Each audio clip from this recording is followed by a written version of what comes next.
कभी किसी को सिर्फ दूर से देखा है, बिना कुछ कहे बस उसकी हंसी में खो जाने का मन किया हो?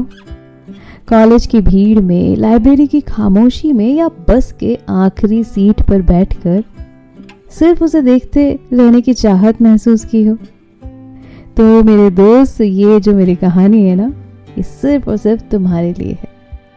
कहानी सुनने से पहले चैनल को सब्सक्राइब कर लीजिए। मैं हूँ आपकी आरजे पारुल और लेकर आई हूँ आपके लिए कहानी कॉलेज क्रश, पहला पन्ना, अधूरी किताब।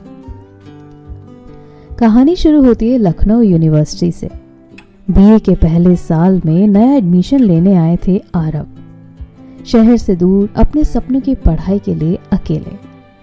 कॉलेज का पहला दिन, क्लास में नई नई लड़कियां, लड़के और टीचर्स के लेक्चर्स, और वहीं पहली बार उसकी नजरें टकराई अन्विता से।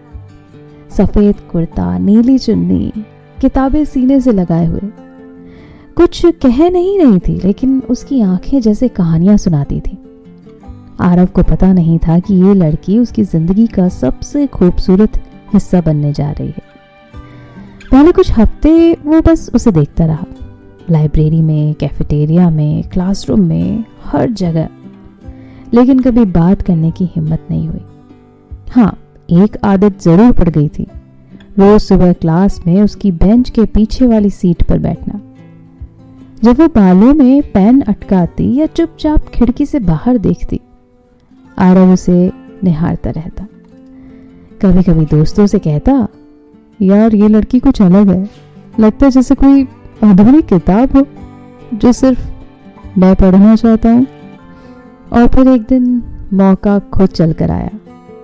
लाइब्रेरी में अन्विता अपनी किताब गिरा बैठी और वही किताब जाकर गिरी आरव के पास। अन्विता मुस्कुराई। हाँ, थोड़ा कॉम्प्लिकेटेड है, लेकिन दिल के बहुत करीब है। आरव ने भी मुस्कुराकर जवाब दिया। बस फिर तो आप भी वैसे ही हैं, थोड़ा कॉम्प्लिकेटेड लेकिन दिल के बहुत करीब। वो पहली बार थी जब दोनों ने एक दूसरे की आंखों में सीधे देखा, और उस एक पल में सब कुछ बदल गया। इसके बाद उनकी दोस्ती शुरू हो गई। कॉलेज खत्म होने के बाद दोनों लाइब्रेरी में साथ बैठते, किताबों पर बहस करते, पुराने गानों की बातें करते और शाम को कैंटीन में समोसे बांटते। आरव ने कभी कहा नहीं, पर अन्विता सब समझती थी, और अन्विता ने कभी कुछ पूछा नहीं, क्योंकि वो उस जादू को तोड़ना नहीं चाहती थी। कई महीने ऐसे ही बीते। कॉलेज का आखिरी साल चल रहा था। एक दिन बारिश में भीगते हुए अन्विता कैफेटेरिया में आई, गीले बाल, ठंड से कांपती हुई। आरव ने अपनी जैकेट उतारी और उसके कंधों पर डाल दी। बिना कुछ कहे दोनों बस एक दूसरे को देखते रहे।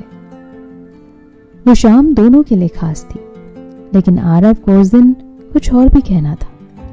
उसने कहा, अन्विता, अगर मैं कहूं कि तुम मेरी जिंदगी की सबसे प्यारी कहानी हो, तो क्या तुम उसे अधूरा नहीं रहने दोगी? अन्विता कुछ देर चुप रही, फिर बोली, आरव, अगर ये कहानी पूरी हो गई तो इसका जादू खो जाएगा। वो मुस्कुराई, लेकिन उसकी आंखें भर गई। कॉलेज का आखिरी दिन आया। फेयरवेल की पार्टी, दोस्तों के वादे और ढेर सारे आंसू। आरव को उम्मीद थी कि अन्विता उससे कुछ कहेगी, या शायद एक आखिरी बार पूछेगी, चलो पूरी करते हैं इस कहानी को। पर वो आई ही नहीं। बस एक लिफाफा भेजा जिसमें था एक पन्ना, और उस पर लिखा था, कुछ कहानियां अधूरी ही अच्छी लगती हैं, क्योंकि अधूरापन ही उन्हें अमर बना देता है। तुम मेरी सबसे प्यारी कहानी रहोगे आरव, हमेशा। अन्विता। आज इतने साल बाद भी आरव उस चिट्ठी को अपने पास रखता है। जब जब बारिश होती है, वो उसी लाइब्रेरी के पास जाकर बैठता है। तो मेरे दोस्त, कभी किसी ने तुम्हारी जिंदगी में आकर तुम्हारी रूह को छू लिया हो और फिर बिना कुछ कहे चले गए हो? वो अधूरी मुलाकातें, वो अधूरी कहानियां ही तो हमारी सबसे गहरी यादें बन जाती हैं, क्योंकि प्यार सिर्फ पाना नहीं होता, कभी कभी सिर्फ उसे जी लेना ही काफी होता है।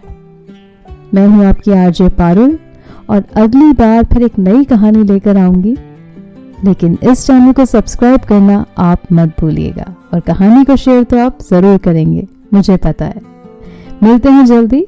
अपने अधूरे पन्ने को प्यार से सहेजते रहो। Thank you.